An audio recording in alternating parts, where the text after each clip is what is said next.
नमस्ते दोस्तों, मैं अवज्ञा सिंह चैनल में आप लोग को नमस्ते करती हूँ। मैं अच्छी हूँ, आशा करती हूँ आप लोग भी अच्छे होंगे, स्वस्थ होंगे, मस्त होंगे, अपने अपने काम में व्यस्त होंगे। मैं आप लोग के सामने एक खिलौना का गीत गा रही हूँ।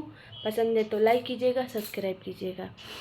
ऊंचे चौतरा बांध के बैठाई बोया पे नाला लेके, बैठाई बोया पे नाला लेके, बबुआ के पापा झुंझुना ले आई है खेलई बोया पे नाला लेके, बबुआ के पापा खिलौना ले आई है खेलई बोया पे नाला लेके।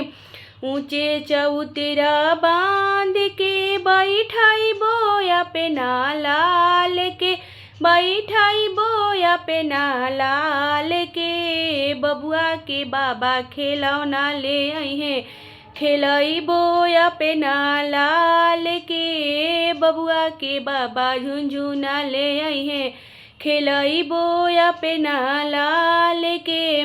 ऊंचे चौतरा बांध के बैठाई बोया पे नाला लेके, बैठाई बोया पे नाला लेके, बबुआ के चाचा गाड़ी ले आई है खेलई बोया पे नाला लेके, बबुआ के फूफा खिलौना ले आई है खेलई बोया पे नाला लेके। ऊंचे चौतरा बांध के बैठाई बोया पे नाला लेके, बैठाई बोया पे नाला लेके, बबुआ के फूफा खिलौना ले आई है खेलई बोया पे नाला लेके, बबुआ के फूफा खिलौना ले आई है खेलई बोया पे नाला लेके।